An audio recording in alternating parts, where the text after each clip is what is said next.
Here's something nobody tells you about building a restaurant from nothing. The hardest ingredient isn't money or location or even the menu. It's knowing who to let into your kitchen. My business partner Nina said that to me once. Back when we were signing the lease on a gutted warehouse in Charleston with exactly $42,000 between us and no backup plan. I thought she was talking about hiring, about vetting line cooks and sommeliers, and making sure nobody showed up hungover on a Saturday night. She wasn't. She was talking about my father. Because 3 years later, I was standing in the dining room of that same restaurant, the one with the 6-week wait list and the write-up in Charleston City paper, and the signature dish, named after a recipe my dead mother taught me when I was 9.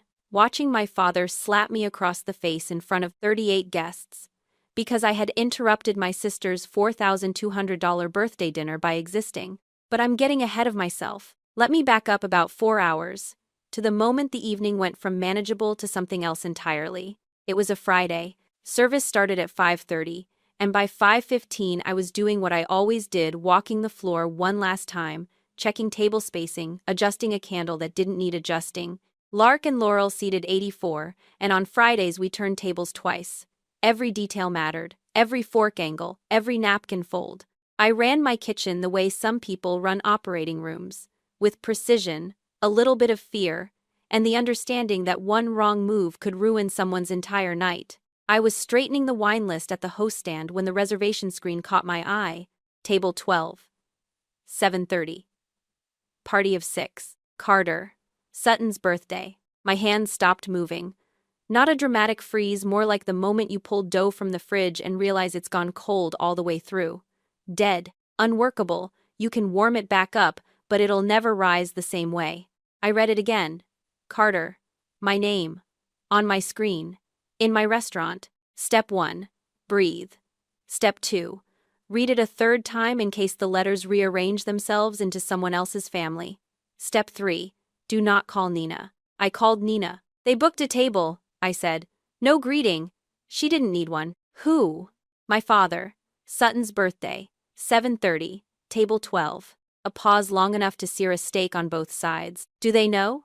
That I own the restaurant they picked for a $4,000 dinner? No. They found it on some Best of Charleston list. They don't know because they never asked. I could hear Nina choosing her words the way she chose investments carefully, with an exit strategy already mapped. Elise, don't go out there. She's my sister. And this is your restaurant. Pick one. I should have picked one. Looking back, that was the fork in the road, the moment where one version of me puts on her chef's coat, stays in the kitchen, and lets table 12 be just another Friday reservation. That version of me goes home at midnight with tired feet and clean hands, and a family that remains a safe, uncomplicated distance away. But I've never been good at picking one. That's the whole problem, really. I've spent my entire life trying to hold a sauté pan in one hand and an olive branch in the other, and the burns have always been on the same side. I told Marco, my head chef, the man who taught me how to break down a whole fish when I was 22, and shaking on my first line in New York, that I was stepping off the floor for the evening. Personal matter. He looked at me the way he always looked at me when I mentioned my family, like a man watching someone walk toward a stove they've already been burned on. You sure, chef? I'm sure. You're not sure. Marco. He raised both hands, went back to his station, said nothing else, because Marco understood something about kitchens that most people don't. You can warn someone about the heat, but you can't stop them from touching the pan. I changed in my office, kept a black dress in the closet for exactly these situations, the ones where I needed to look like a guest in my own building. The zipper stuck halfway up, and I stood there for a full 10 seconds with my arms bent behind my back, wrestling with it, thinking this was probably a metaphor for something I didn't want to name. The dining room was filling when I walked out, candles lit, glasses catching light. The smell of roasted garlic and brown butter moving through the room like a slow current. I'd built this. Every tile, every menu revision, every 4 a.m. panic attack about payroll. This room was mine. And there, at table 12, was the family that had never once set foot in it. My father sat at the head of the table because of course he did. Frank Carter, 58 years old, retired insurance adjuster, wearing the navy blazer he wore to every restaurant, every funeral, every occasion where he wanted people to know he'd made an effort. His hair was grayer than I remembered. His jaw was set the same way it had been set my entire life, like a man who had already decided how the evening would go and was simply waiting for everyone else to catch up. Sutton was next to him, glowing, 26, turning 27 tonight, with the kind of effortless shine that comes from never having to build anything in the dark. She was laughing at something, head tilted, and for a half-second I saw her mother in the angle of her neck, and it hit me somewhere behind my ribs, quick and sharp, like nicking your finger on a mandolin before you even feel the cut. Aunt Janine sat at the far end of the table. She was always at the far end, quiet, cardigan, the same cardigan, actually the oatmeal-colored one she'd worn 3 Thanksgivings ago. She looked up when I approached, and something moved across her face that I couldn't name. Not surprise, not relief. Something in between, like a door opening in a room that had been closed so long, the hinges had rusted. 2 of Sutton's friends filled the remaining chairs. I didn't know them. They didn't matter. What mattered was the single empty seat, pulled slightly back from the table, wedged between the wall and Aunt Janine, close enough to be present and far enough to be forgotten. Sutton saw me first. She didn't look up from her phone. "Oh, you made it." Her voice had that burnt sugar edge sweet enough on top, but if you held it to the light, you could see the dark underneath. "There's a chair at the end." There was always a chair at the end. I sat down. The first 20 minutes weren't terrible. That's the trick with my family, the first 20 minutes never are.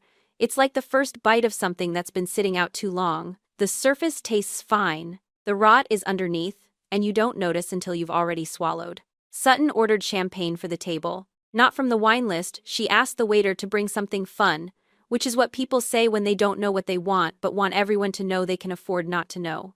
The waiter glanced at me. I gave the smallest nod I could manage. He brought the veuve. "Ooh, fancy," Sutton said, as if the word had been invented for her personal use. Frank raised his glass. "To my baby girl. 27 years of making her old man proud." Everyone clinked. I touched my glass to Aunt Janine's. She held the contact a beat too long, like she was trying to say something through the crystal.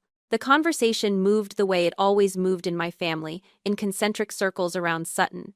Her promotion to senior office manager at the dental practice, her boyfriend Trevor's new truck, her Pilates instructor who was basically a therapist. Each topic arrived, was admired, and was replaced by the next, like courses at a tasting menu where every plate looked different but tasted exactly the same. I listened, nodded in the right places, laughed when the table laughed. It was a performance I'd been rehearsing since I was old enough to understand that some seats at the table came with speaking parts and some came with instructions to smile. Frank told a story about Sutton organizing the office Christmas party, decorated the whole place herself, stayed late 3 nights in a row. The doctors gave her a gift card. He said it the way a man describes a medal ceremony, chest forward, voice lifted, as though decorating an office was an act of valor that deserved to be entered into the public record. Aunt Janine ate her bread roll in small, methodical pieces. She didn't speak unless someone asked her a direct question, and nobody asked her a direct question. I watched her from the corner of my eye and recognized the posture, spine straight, shoulders slightly turned inward, taking up exactly as much space as she'd been assigned. That was me in 25 years if I kept pulling up this chair. When the entrees came, I almost laughed. Not because anything was funny. Because my sister, my 26-year-old sister, who had once told me that cooking was basically just following instructions, like IKEA furniture, had ordered the Laurel. The waiter set the plate in front of her with the kind of care my team gave every dish.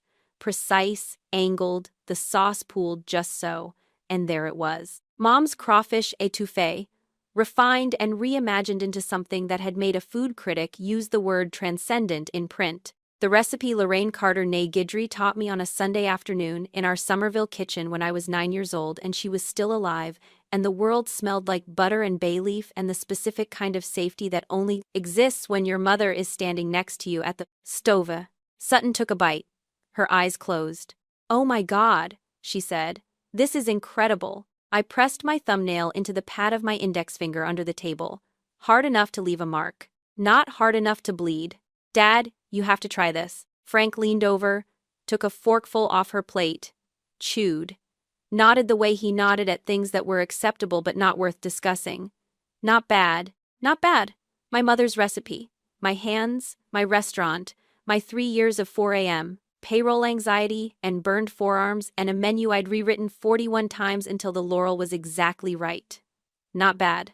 I should tell you something about the menu at Lark and Laurel. On the back, the part nobody reads, the part tucked behind the wine pairings, and the allergen notice, there's a small line of text. Black on cream. Easy to miss if you're not looking. Chef Elise Carter, co-owner. Frank set the menu down without turning it over. He'd never been a man who read the fine print. That was his job for 30 years: insurance adjusting, evaluating damage, and the one thing he never learned to do at his own table. Sutton's friend, the one with the oversized earrings and the loud laugh, turned to me. So Elise, what do you do? The table shifted, not physically, but something in the air rearranged, the way a kitchen goes quiet in the half-second before a pan catches fire. I opened my mouth. Sutton got there first. She's a cook somewhere downtown. A wave of the hand. Not dismissive, exactly worse than dismissive. Automatic, like swatting a fly without checking if it was a butterfly. It's cute. She's always been into the food thing. The food thing.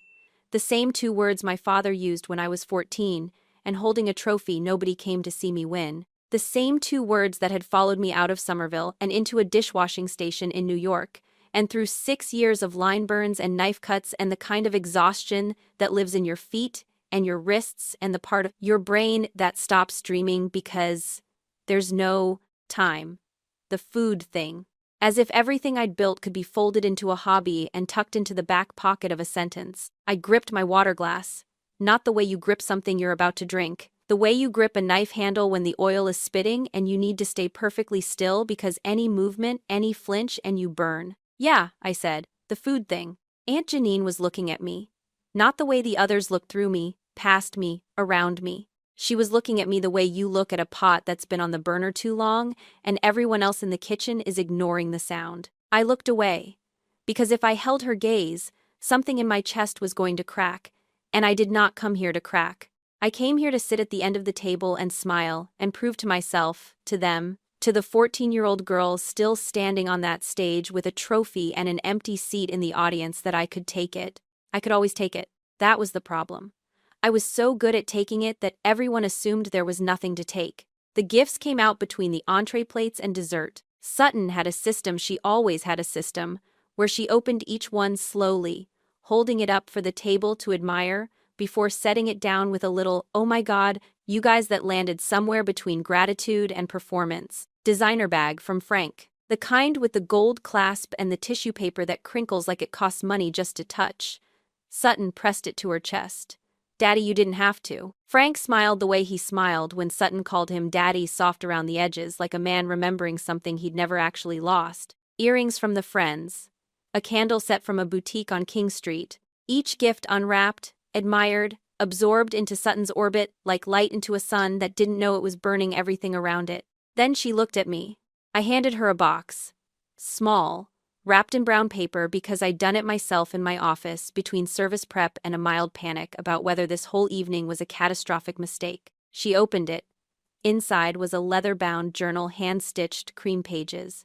The cover embossed with a single laurel branch. On the first page, I'd written my mother's crawfish étouffée recipe in a careful hand that took me 4 tries to get right because Lorraine Carter's handwriting had a specific slant to it, a leftward lean. Like every letter was reaching for something behind it, and I wanted to get it close enough that if you squinted, you could almost believe she'd written it herself. Sutton stared at it. "You got me a notebook? It's Mom's recipe. The one she used to make on Sundays." I thought, "I don't cook, Elise." She said it the way you set down a glass you've decided is empty. Final. Disinterested. You know that. She placed the journal next to the designer bag without reading the inscription on the inside cover. I'd written it there in case she ever opened it again, which, sitting at that table, I understood she probably never would. For Sutton, so you'll always have a piece of her. Love, Elise. Aunt Janine's hand tightened on her napkin. I saw it from across the table. She didn't say anything. She never said anything. But her knuckles went white, and that was the loudest sound she'd made all evening. The friend with the oversized earrings, I still didn't know her name, and at this point I'd stopped caring, took another bite of the laurel and groaned. "Seriously, this étouffée is the best thing I've ever eaten. Like I would come back here every week just for this, and I should have let it go. I know that now. I should have swallowed the words the way I'd been swallowing everything all night, the chair at the end, the cooking thing, the notebook tossed aside like junk mail. But something about hearing a stranger praise my mother's recipe while my mother's other daughter couldn't be bothered to read the first page loosened something in my throat that I couldn't retighten in time. It's my moth I caught myself. Pulled back. Tried to land somewhere safe. It's a family recipe. Sutton's fork stopped. Oh my God. She set it down with a precision that scared me more than volume. Can you not make everything about you for one night? It's my birthday, Elise. One night. That's all I asked for. One night where you don't turn the conversation into your little thing. I was just saying the dishes. You always do this. Louder now. The table next to us went quiet first. Then the one behind them. Like ripples moving outward from a stone nobody saw drop. You show up with your sad little gift and your weird comments, and you make everyone uncomfortable.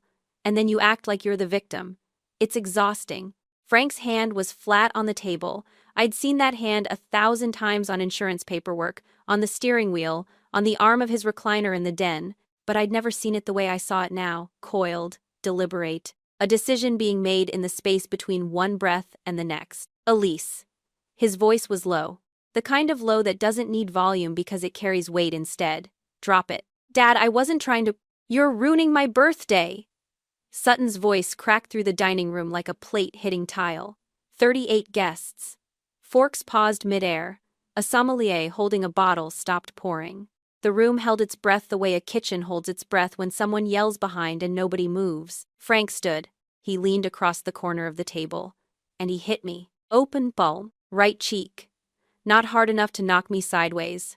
Hard enough for the sound to carry a flat, sharp crack, like snapping a towel in an empty room. Hard enough for the couple at table 6 to gasp. Hard enough for the hostess near the front to take a half step forward, then stop, because nobody trains you for this.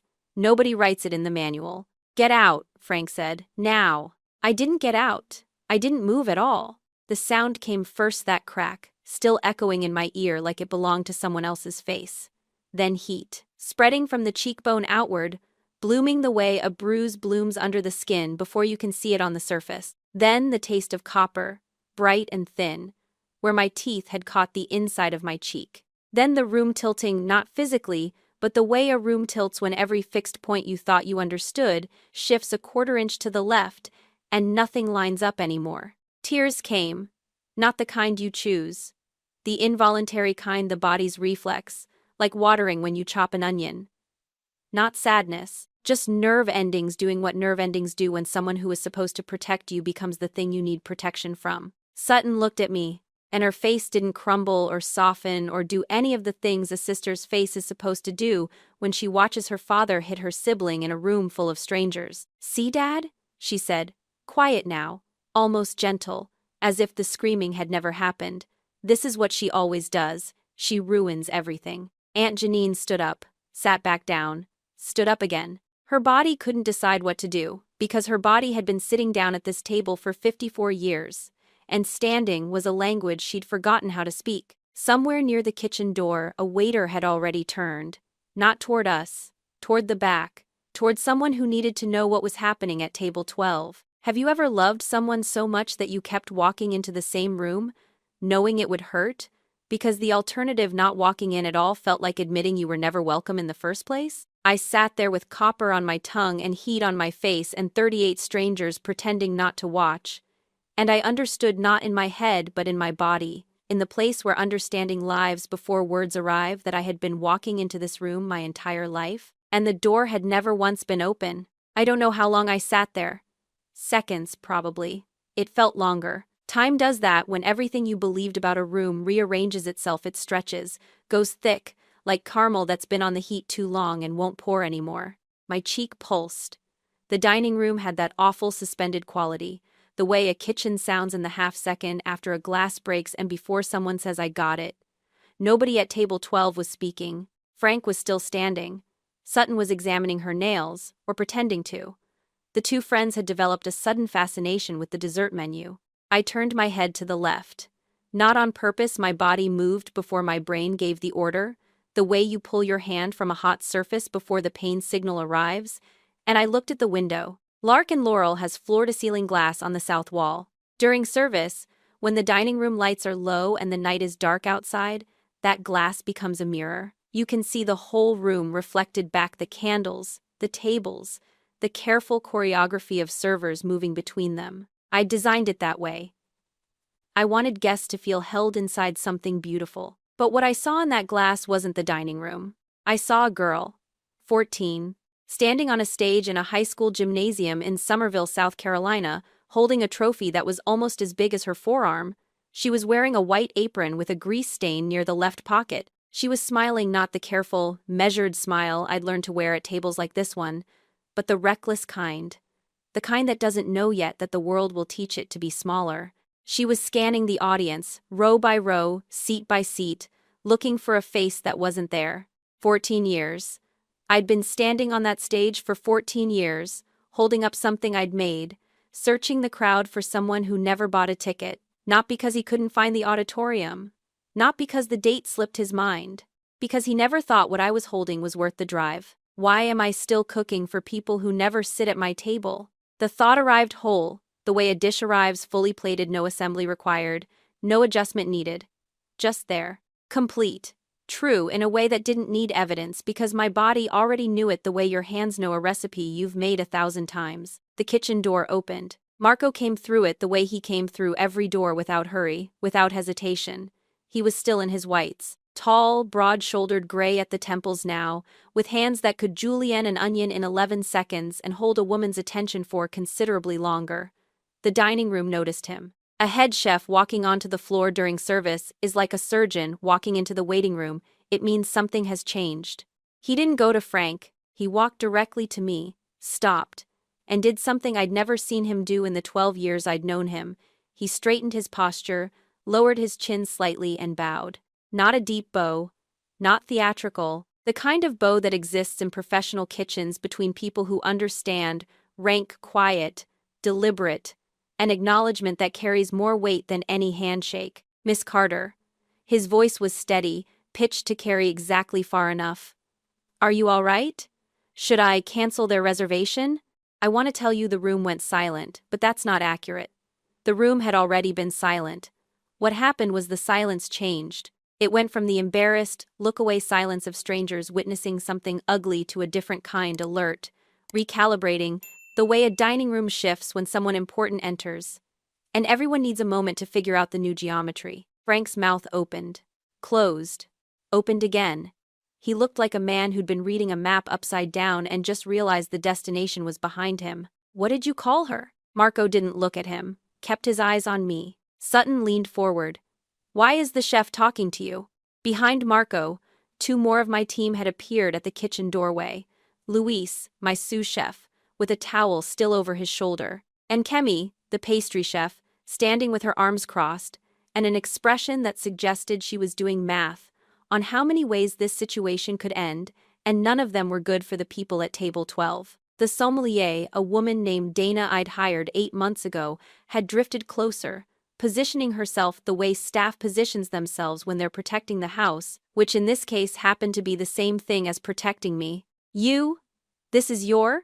Frank couldn't finish the sentence. His hand, the one that had hit me, was at his side now, and I watched his fingers curl inward, not in a fist but in something worse, the slow recognition that the hand had done something the brain was just beginning to understand. Yes, I said, quiet, no triumph, no stage, just a fact, delivered the way you deliver a dish that speaks for itself. This is mine. Sutton's face went through something remarkable. I wish I could slow it down for you, frame by frame, because it was the most honest I'd seen her in years. Confusion genuine, unstaged, the kind that comes before the mask goes back on, then disbelief. Then a rapid, almost mechanical recalculation. I could practically see her composing the Instagram caption, rewriting the story of tonight into something she could curate. My sister owns this place. So proud of her. Since when? She said. Why didn't you tell us? And there it was. The question that contained, inside it, every question they'd never asked. Every dinner they didn't invite me to where someone could have said, what's Elise up to these days? Every Thanksgiving where the conversation circled Sutton like a drain, and nobody thought to redirect the current. You never asked, I said. The words landed. I watched them land. I watched Frank sit down slowly, like a man whose legs had filed a formal complaint. I watched Sutton open her mouth and close it twice, like a fish that had just been introduced to the concept of air. But here's the thing nobody tells you about the moment you've been waiting for your whole life. It tastes like nothing. I'd imagined this. 11 years of imagining. In the dishwashing station at 3 a.m., on the line with burns on both arms, during the soft opening when only 14 people showed up, and Nina and I sat at the bar afterward drinking cheap bourbon and trying to pretend it didn't matter. I'd imagined their faces. I'd imagined the silence. I'd imagined standing tall and calm and finally being seen. And now I was here. And it tasted like the inside of my cheek, copper and salt, and something that might have been victory, if victory didn't feel so much like biting into something beautiful that had no seasoning. No depth. Just presentation. Just the plate. They weren't sorry they'd hurt me. They were sorry they didn't know I mattered. And I understood, sitting at table 12 with my name on the building, and my mother's recipe on the menu, and my father's handprint fading on my face, that those were two completely different dishes, and only one of them would have fed me. Marco was still standing, still waiting, patient the way only a man who has worked a 14-hour line can be patient, the kind of patience that isn't passive but loaded, like a spring held in place by a single finger. "Chef Carter," he said again, quieter now, "just for me. What would you like me to do?" I looked at the window. The girl with the trophy was gone.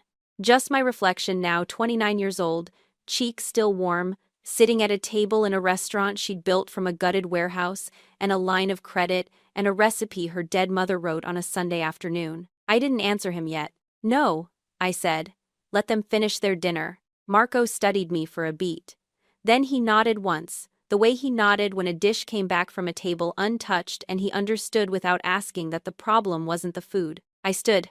My legs worked, which surprised me. I walked past the bar, past Dana with her careful eyes, past the kitchen door and through it, into the only room in this building where I'd never had to pretend to be smaller than I was. The kitchen was mid-service, tickets hanging, burners running, Luis calling orders from the pass. The noise hit me like a wall of heat-controlled chaos, every sound in its place, and my body relaxed the way a body relaxes when it hears its own language spoken after too long in a foreign country. Someone I didn't see who pressed a cold towel into my hand.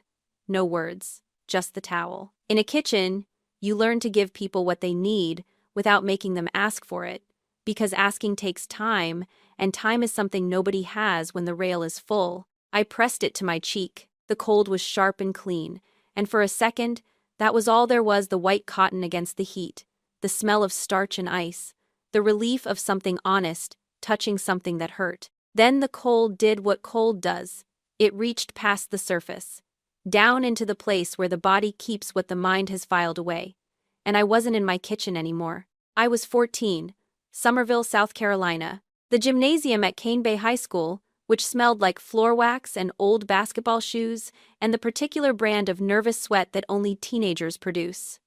The SC Junior Culinary Championship, 16 contestants, one stage, a folding table with a single burner, a cutting board, and 45 minutes to make something a panel of 3 judges would remember.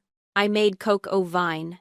Not because I'd studied it or practiced it for weeks, though I had, but because my mother used to make it on cold nights, adapted from her battered joy of cooking with notes in the margins. More wine than it says, trust me, L. My mother had been dead for 2 years by then, and her handwriting in the margins was the closest thing I had to her voice. I won.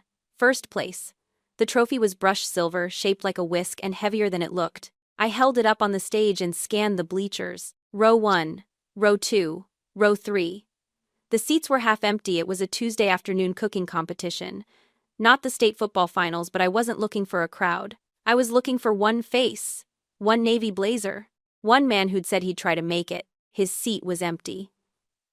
Third row, aisle. I'd saved it by putting my jacket there that morning, and someone had moved the jacket to the floor. He was at Sutton's cheerleading showcase across town. Same afternoon. Scheduling conflict, he'd said. These things happen, he'd said. I drove home with my coach's family. The radio was playing something I can't remember, and the trophy sat on my lap because I didn't want to put it in the trunk. I wanted to hold it. I wanted it to still be warm from the stage when I walked through the front door. The front door had a banner, handmade, blue and white. "Congrats, Sutton! 2ND Place. There were balloons tied to the porch railing and the sound of people laughing inside, and I stood on the front steps holding a first-place trophy while confetti from someone else's celebration blew across my shoes. Frank was in the kitchen cutting cake. Store-bought. White frosting. He looked up when I came in. How was the cooking thing? I won, Dad. State champion. He nodded. The way he'd nodded at the étouffée. The way he nodded at everything I'd ever put in front of him, acknowledging receipt without confirming value. That's nice, sweetie. Cooking's a hobby, not an achievement. Save it for when you need a recipe. I left the trophy on the counter next to the cake knife. It was still there the next morning, unmoved, unmentioned. Sutton's second-place cheerleading ribbon was taped to the refrigerator. 4 years later, the acceptance letter came. Culinary Institute of America. Full scholarship. I'd applied in secret, using my school counselor's address for the return mail because I already knew the way you know a dish is going to burn before you smell the smoke that Frank wouldn't let it reach me intact. He found it anyway. Read it at the kitchen table on a Saturday morning while I was making eggs. Didn't say anything for a long time. Then he tore it in half, clean, straight down the center. The way you tear a receipt for something you've decided to return? You're not wasting 4 years learning to chop onions. Get a real degree or get a job. I packed one bag that night. The torn letter halves went in first. I pressed them together in a Ziploc bag like evidence, which is what they were. Evidence that the door I'd been standing in front of was not a door at all, but a wall someone had painted to look like one. Aunt Janine was the only person who called. Not that night, she didn't know I'd left until the next morning. But a week later, when I was sleeping on the floor of a kitchen worker's apartment in Queens with a restaurant application in my pocket and $1,100 to my name, a check arrived. $800? In the memo line, in Janine's small, careful handwriting. For the cooking thing, I cried. Not because of the money, though the money kept me from going back, which made it the most expensive $800 anyone ever spent on my future. I cried because someone in my family had used those 3 words and meant them as something other than a dismissal. I washed dishes for 4 months, got a line cook position at a trattoria in the East Village that served mediocre pasta and exceptional bruschetta, got fired, got hired at Bellini's, where Marco was running the kitchen with the kind of terrifying precision that made every other chef I'd worked under look like they were guessing. Marco didn't care about my last name or my scholarship or my father.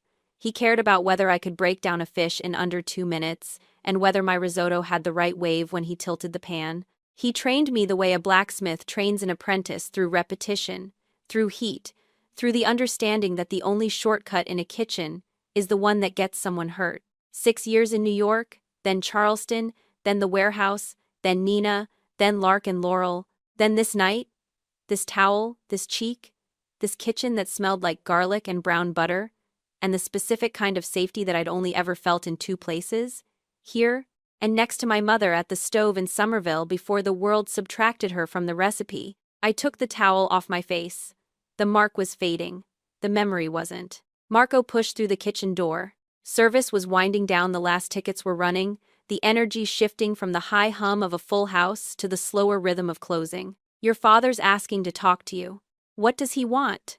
Marco wiped his hands on his apron. Slow. Deliberate. The way he did everything. I think he wants to apologize, but not the kind you need.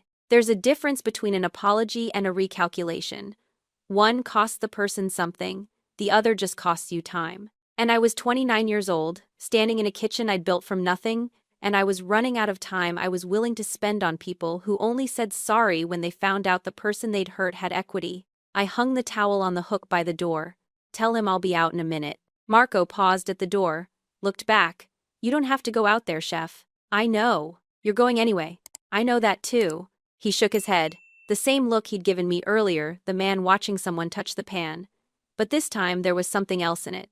Something that might have been respect, if respect could coexist with worry. Which, in kitchens, it always does. The dining room was emptier when I came back out. Most of the tables had turned over or cleared. The couple at table 6 was gone.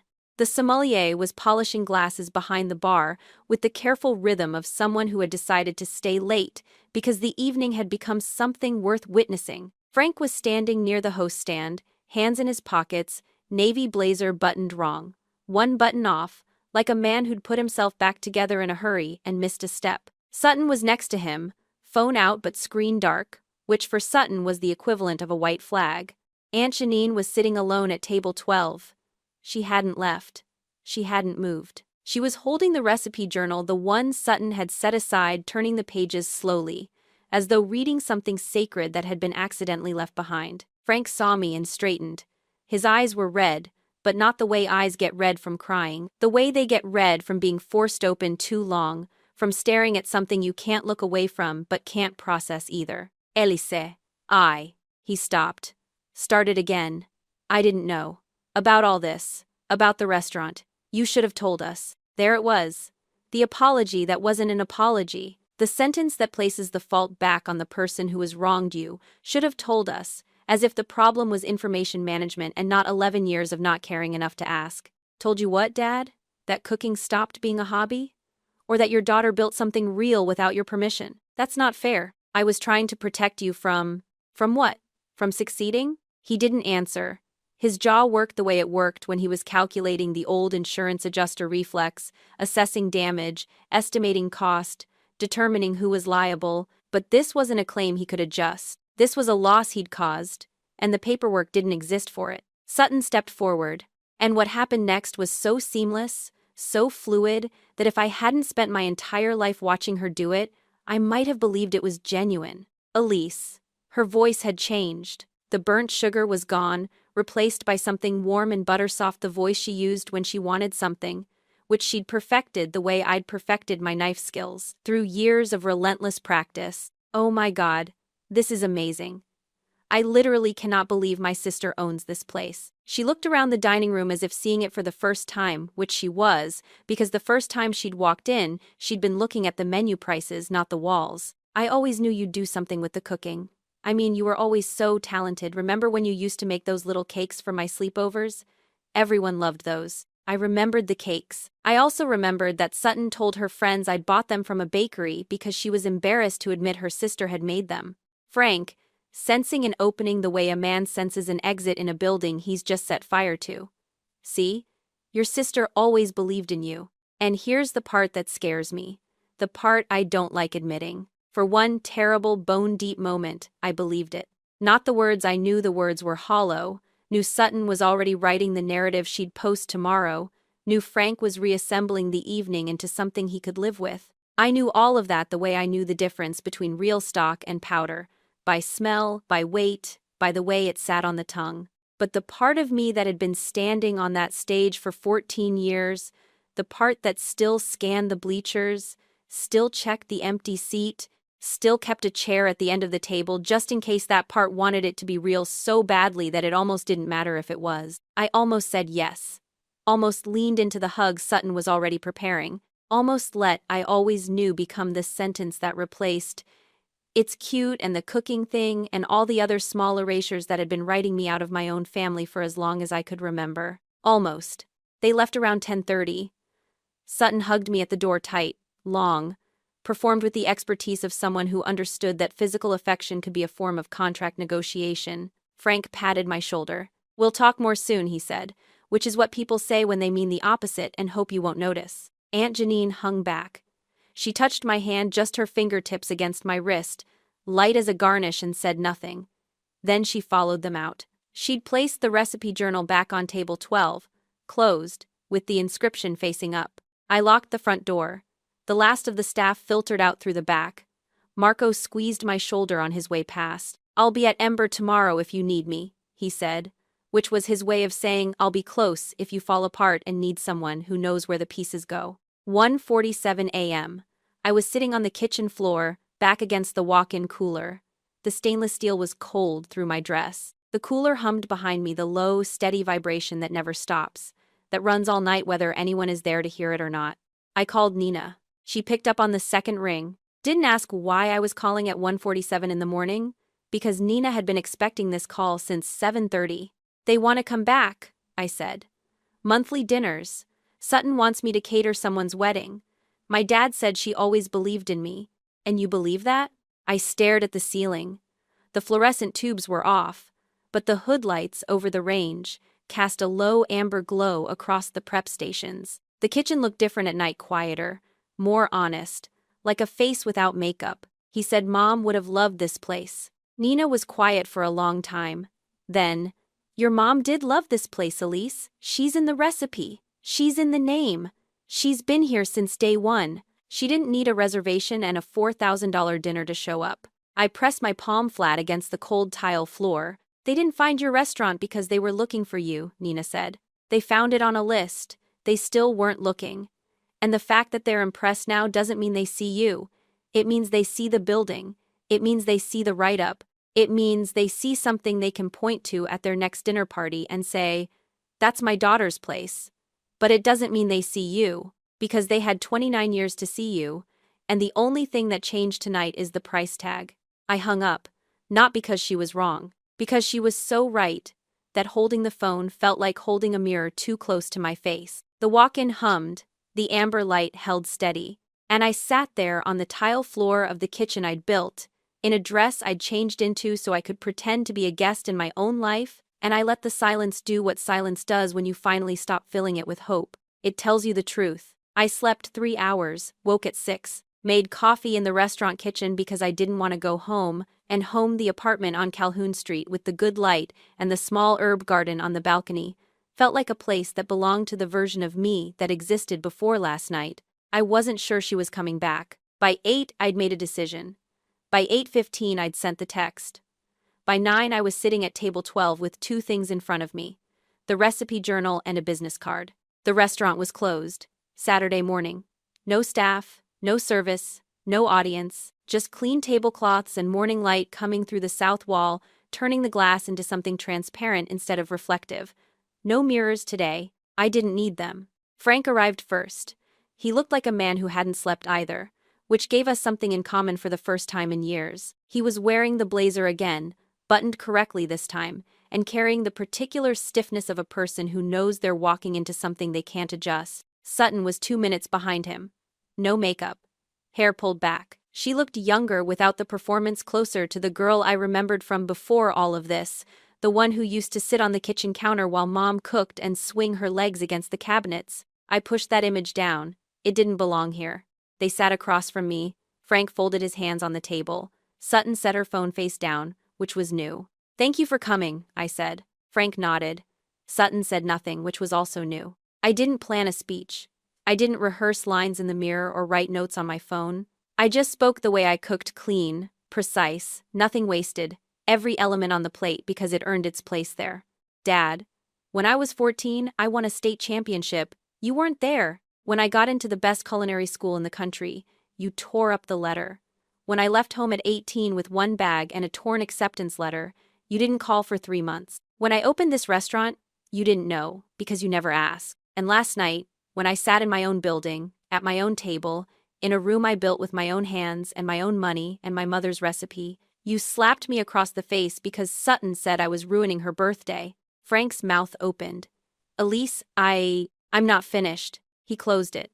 And for the first time in my life, my father waited for me to speak. I pushed the recipe journal across the table.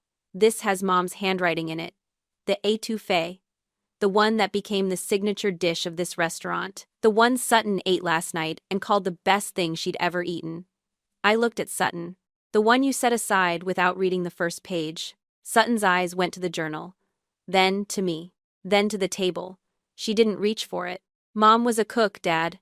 I said it slowly, not for emphasis, because I needed him to hear every word in the order I'd arranged them. "She taught me my first recipe. She's the reason I do this. She's the reason this restaurant is called Lark and Laurel. Lark for the bird she loved, laurel for the bay leaf she put in everything. She's in every dish on that menu.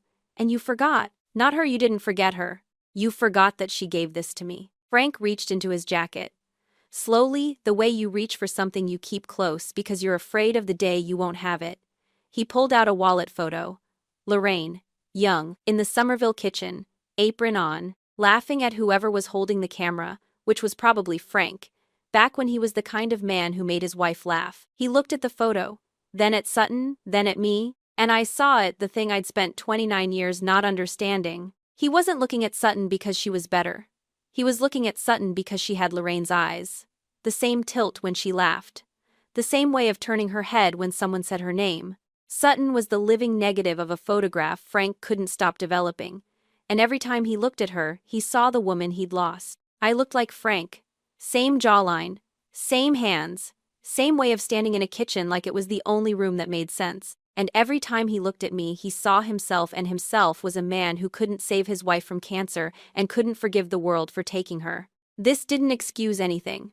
Not the empty seat, not the torn letter, not the slap, but it explained the architecture of a house that had been built on grief and maintained by habit. It explained why one daughter got the sunlight and the other got the basement. Frank's voice broke.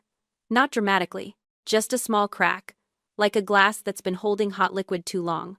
I didn't mean to. I know, I said, but meaning to and doing are two different recipes, Dad. One is intention, the other is what people actually taste. Sutton hadn't spoken. She was staring at the recipe journal, and something in her face had shifted the performance offline. The calculation paused, just Sutton sitting in a chair without a script for the first time in as long as I'd known her. "At least I stayed," she said. Not loud. Not an accusation. Something smaller and truer that had been sitting in her chest for years, waiting for a room quiet enough to come out. Because Sutton stayed and got the love, but I left and got the life, and she knew, had maybe always known, that the love she'd been collecting was secondhand, borrowed light, a reflection of a woman who wasn't here anymore, projected onto a daughter who happened to have the right face. "You stayed because it was comfortable, Sutton. I left because it was survival." She opened her mouth. The old machinery started the guilt play, the "you abandoned us," the familiar choreography of deflection she'd learned from watching Frank avoid hard conversations for 3 decades, but the words came out wrong. They landed on the table between us like garnish on an empty plate, arranged, colorful, and fooling nobody. She closed her mouth, and that was the most honest thing my sister had done all year. I stood up, took the business card off the table, slid it back into my pocket. I wasn't leaving it for them. I'd spent 11 years building an identity, and I wasn't going to place it on a table for people who'd need a best of list to find it. "I'm not cutting you off," I said, "but I'm not cooking for this table anymore. If you want to know me, the real me, not the restaurant, not the chef, not the price tag, you know where I am. But you come as guests in my life, not as people I have to audition for." I walked toward the kitchen door. My hand was on the handle when I turned back. "The reservation book is open, but the kitchen? That's mine." I pushed through the door. The kitchen was empty and clean, and smelled like the lemon sanitizer the night crew used on the steel. Morning light came through the back window and hit the prep station at an angle that turned the stainless steel soft, almost warm. I didn't look back through the porthole window to see if they were still sitting there. I didn't need to. There's a version of this story where I forgive everyone and we sit down for Sunday brunch, and someone says something healing over mimosas and everything is fine. But this isn't that story. Because some recipes don't have a family-size version. Some recipes are meant to feed exactly one person, and that person has been hungry for a very long time. 3 weeks later, on a Tuesday night after the last table cleared, I made pasta. Not the kind that goes on a menu, not the kind with a French name and a sauce that takes 4 hours and a price tag that makes people photograph it before they eat it. Just pasta. Garlic, olive oil, chili flake, a handful of parsley from the herb box by the back door. The kind of food you make when the kitchen belongs to you and nobody's keeping score. Marco opened a bottle of red that cost $11 and poured it into the same glasses we used for the $80 Barolos. Luis sat on an overturned milk crate with his plate balanced on his knee. Kemi had made something with chocolate and sea salt that she refused to call dessert because it hadn't been properly tempered, but she ate 2 pieces anyway. Dana put music on from her phone, something slow and acoustic that drifted through the kitchen like steam. Nina sat on the prep counter, legs swinging, fork in one hand, phone in the other, answering emails between bites because Nina didn't know how to stop working and I'd stopped asking her to. Someone told a joke. I don't remember the joke. I remember Marco's groan, theatrical, full-bodied, the kind of groan that was itself a form of laughter. I remember Luis nearly choking on a piece of bread. I remember Kemi shaking her head and saying, "That's the worst thing I've ever heard," while already laughing. This is what a family dinner sounds like when nobody at the table is keeping score. When every seat is earned, not assigned. When the person at the head of the table is there because they built it, not because they showed up first and refused to move. My phone rang. I almost didn't answer Tuesday nights after service were sacred, the one window where the kitchen was just a kitchen, and I was just a person in it. But the name on the screen made me step into the hallway. Aunt Janine. Elise. Her voice was different. Not louder, Janine would never be loud, but less folded. Like a napkin someone had finally smoothed flat. I should have stood up that night. At the table, when she stopped. Started again. I stood up, but I sat back down. I know. I've been sitting back down my whole life. I leaned against the hallway wall. The kitchen noise leaked through the closed-door laughter, the clink of glasses, someone arguing about whether cilantro was genetic or a choice, the sound of people who had chosen each other. I looked up your restaurant online, Janine said. The menu. I saw the étouffée, Lorraine's recipe. We call it Laurel. Laurel. A pause so long I could hear her breathing. She would have been so proud of you, Elise. She would have been at every competition, every opening night. She would have been the one at the table nobody could shut up. I laughed. A real laugh, the kind that comes from a place you forgot existed, because you'd been storing grief there so long, you mistook it for empty space. You sent me $800 when I was sleeping on a kitchen floor in New York, I said. You wrote for the cooking thing in the memo line. I didn't know what else to write. It was perfect, Aunt Janine. Another pause. Then quietly, can I come see it? The restaurant. Not for a special occasion. Just a Tuesday. Tuesdays are when we make the good pasta. Then a Tuesday. After the call, I went to my car. The parking lot behind Lark and Laurel was empty, except for Marco's truck and Nina's sedan. The Charleston air was warm and thick, carrying jasmine from somewhere and the faint salt edge of the harbor. I opened the glove compartment. The apron was there. White cotton, thin as paper, grease stain near the left pocket. I'd kept it folded in this compartment for years, driven it across state lines, through 3 apartments, through every day of building something that the girl who wore it could never have imagined. My secret, my proof, my trophy in a place nobody could see it, which, when I think about it now, was its own kind of lie. Hiding the thing that made me hiding it in the dark, taking it out only when I was alone, was just another way of agreeing with Frank. Another way of saying that the cooking thing was something to be kept in a glove compartment instead of hung on a wall. I took it inside, walked through the kitchen, past the laughter and the cheap wine and Kemi's improperly tempered chocolate, hung it on the hook by the back door, next to Marco's jacket and Nina's umbrella and Luis's baseball cap. Not hidden anymore, not a secret, just an apron in a kitchen where it belonged. I closed the restaurant that night the way I always did, section by section, light by light. The dining room went dark first, then the bar, then the hallway. The kitchen was last, because the kitchen is always last. I stood in the doorway and looked at the room. Table 12 was set for tomorrow. Fresh linen, new candle, a menu with my name on the back that nobody had to read to know I was here. The restaurant is full most nights now, 200 covers on Saturdays, every seat taken. None of them are Carter's except for the one that matters, the one whose name is on the building, and I thought that would feel like losing. It doesn't. It feels like the first time the math works out when you've been measuring wrong for years, and finally realize the recipe was fine. You were just cooking for the wrong number of people. Nina was right. The hardest ingredient isn't money or talent or even the menu. It's knowing who to let into your kitchen. But the second hardest? Knowing when the kitchen is already full. If someone you loved never came to your table, no matter how many times you set a place for them, at what point do you stop setting the place? And at what point do you realize the table was full all along? I turned off the kitchen light, locked the back door, walked to my car with jasmine in the air and my apron on a hook where it could be seen. The kitchen would be there tomorrow. And so would I.